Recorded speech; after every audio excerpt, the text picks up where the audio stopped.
மன நிம்மதிக்காக கையில் கம்புடன் வாக்கிங் சென்ற ஸ்டாலின் இப்போதெல்லாம் கால்குலேட்டரும் கையுமாக தான் வலம் வருகிறாராம். 5 ஆண்டுகளில் அடித்த கொள்ளையை கணக்கு செய்யவா என கேட்காதீர்கள். அந்த கணக்கையெல்லாம் திராவிட மாப்பிள்ளை பார்த்துக் கொள்வார்.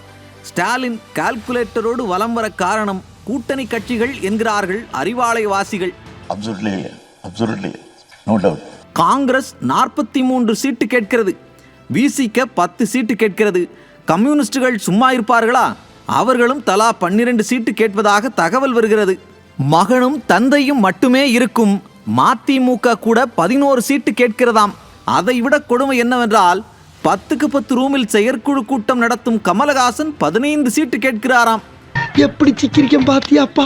இவர்களே இத்தனை சீட்டுகளை கேட்கும்போது பல ஆண்டு காலம் திமுக உடனேயே பயணிக்கும் இந்திய யூனியன் முஸ்லீம் லீக் ஏன் அதிக சீட்டுகளை கேட்கக்கூடாது?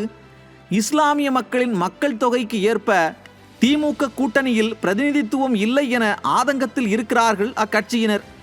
அதனால் இந்த முறை 16 இடங்கள் வேண்டும் என கேட்கிறார்கள்.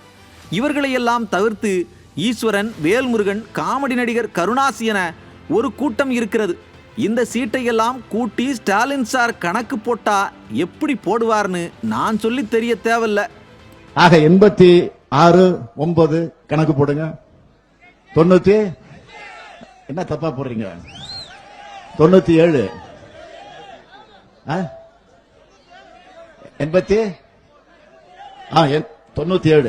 97 தான் சொல்றேன்.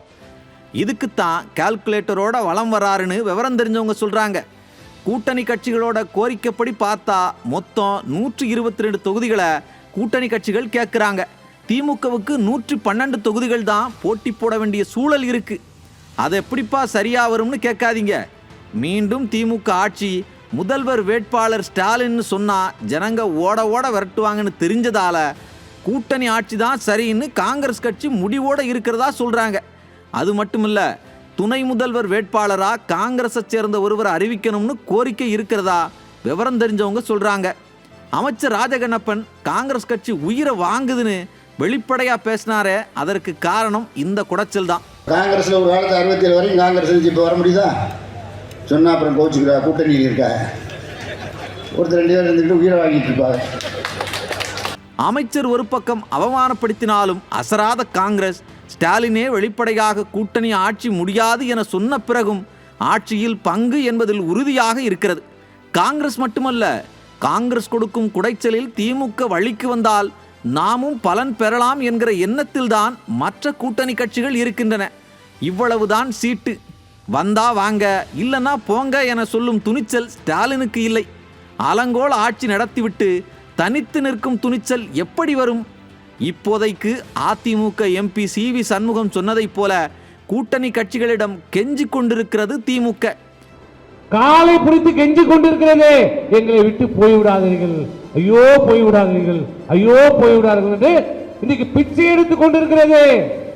ஆக மொத்தம் சுயமரியாதை என்பது சிறிதும் இன்றி கூட்டணி கட்சிகள் எவ்வளவு அடித்தாலும் வலிக்கலையே என கூச்சமின்றி சிரித்து கொண்டிருக்கிறது திமுக. கடைசி நேரத்தில் வழக்கம் போல பெட்டியை கொடுத்து கூட்டணியை அமைத்து விடலாம் என கனவில் இருக்கிறது திமுக. ஆனால் திமுக வெற்றி பெற வாய்ப்பே இல்லை என்பதால் இந்த சூழலை பயன்படுத்தி வாக்கு வங்கியை வளர்க்க நினைக்கின்றன கூட்டணி கட்சிகள். எது எப்படியோ, இப்படி கூட்டணி லட்சணம் சந்தி சிரித்த பிறகு ஆட்சியும் பல்லிழிக்கும் நிலையில் மக்கள் எப்படி இவர்களுக்கு வாக்களிப்பார்கள்? கருணாநிதி எப்படி எதிர்க்கட்சி தலைவர் கூட ஆக முடியாமல் படுதோல்வி அடைந்தாரோ, அதே நிலைதான் அலங்கோல ஆட்சி நடத்திய அவரது மகனுக்கும் ஏற்பட போகிறது.